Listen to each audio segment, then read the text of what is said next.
Assalamualaikum warahmatullahi wabarakatuh. Kami dari kelompok 11 ingin mempresentasikan hasil makalah kami melalui video ini yang berjudul Teori Mode Style Leadership.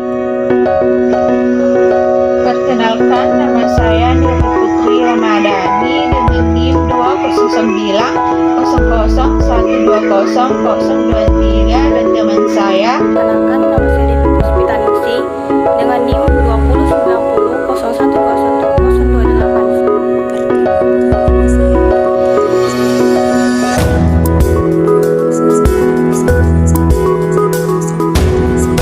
Perkenalkan, nama saya Putri Anggraini dengan NIM 20900121009. Teori kepemimpinan. Kepemimpinan muncul sejak peradaban dimulai, yaitu masa peradaban kepemimpinan yang dimunculkan sebagai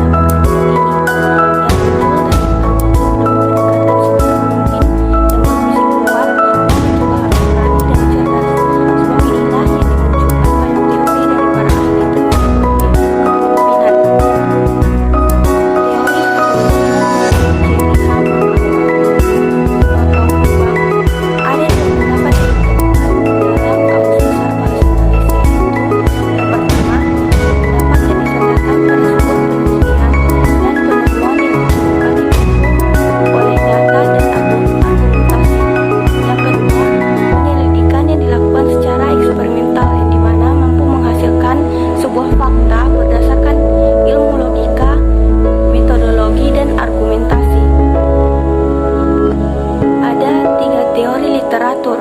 Yang pertama yaitu teori sifat atau trait teori. Kepemimpinan merupakan bakat bawaan yang ada sejak anak lahir. Teori ini biasanya diasumsikan sebagai suatu pemimpin yang dilahirkan namun bukan diciptakan.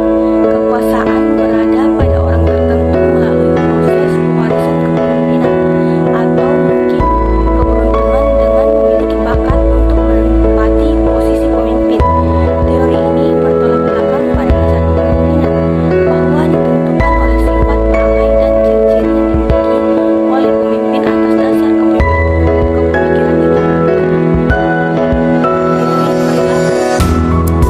Teori ini dianggap sangat kritis terhadap teori sifat. Sebagaimana namanya, teori ini sangat diwarnai oleh psikologis dengan cara Cobb yang menemukan dan mengklasifikasi perilaku tentang adanya kepemimpinan. Pada dasarnya, kepemimpinan ini merupakan perilaku seorang individu yang akan melakukan kegiatan secara kelompok dengan mencapai sebuah tujuan. Yang terakhir yaitu teori situasional kompetensi.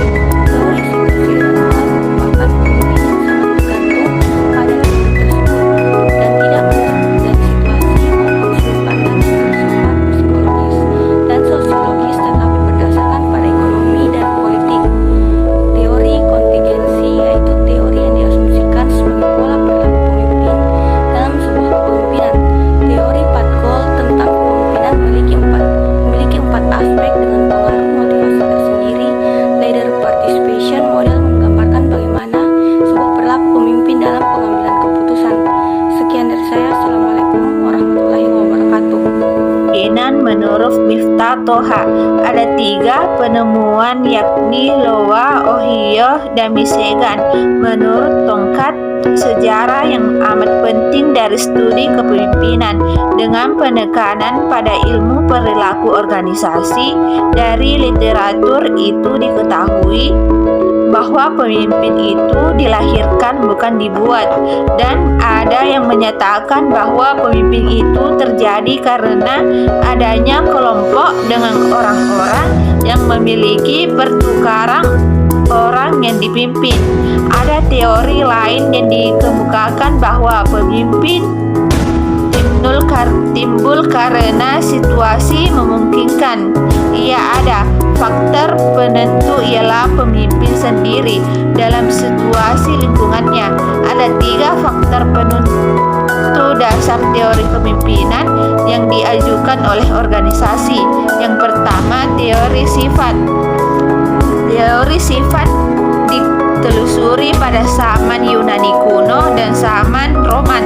Pada waktu itu orang percaya bahwa pemimpin dilahirkan bukan dibuat.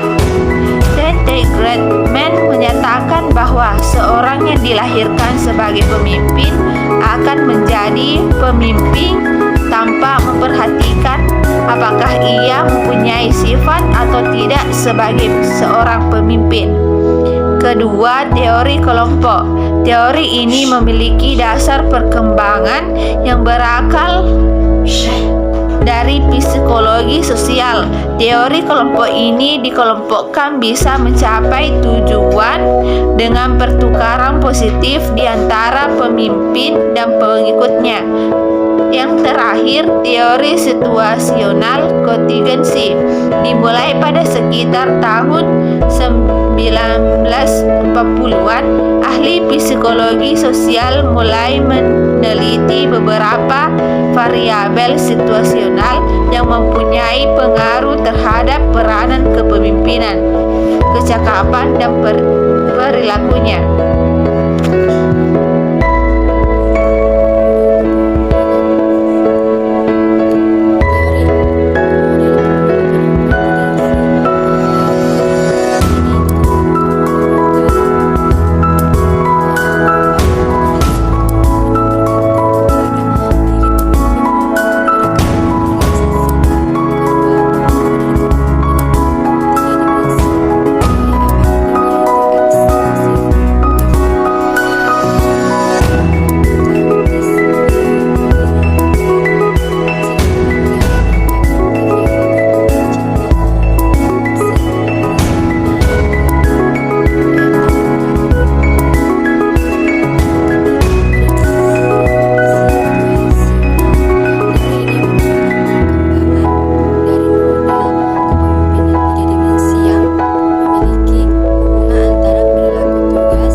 Pembagian tugas dilakukan tanpa konsultasi dengan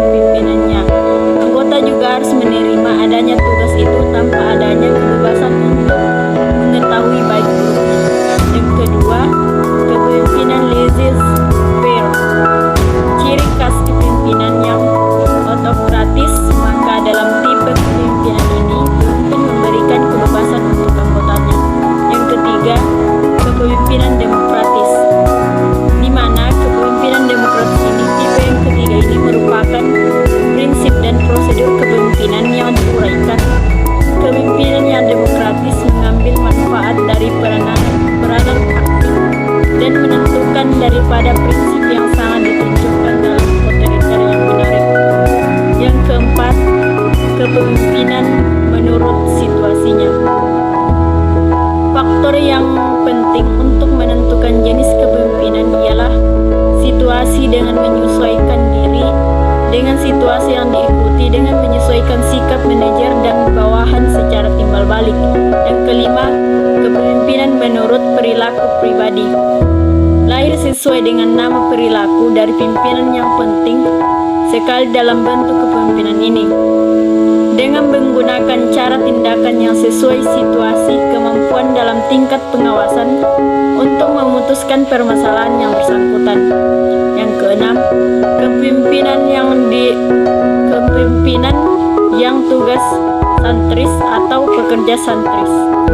Dalam situasi berlainan, memberikan responsi yang berbeda terhadap kepemimpinan.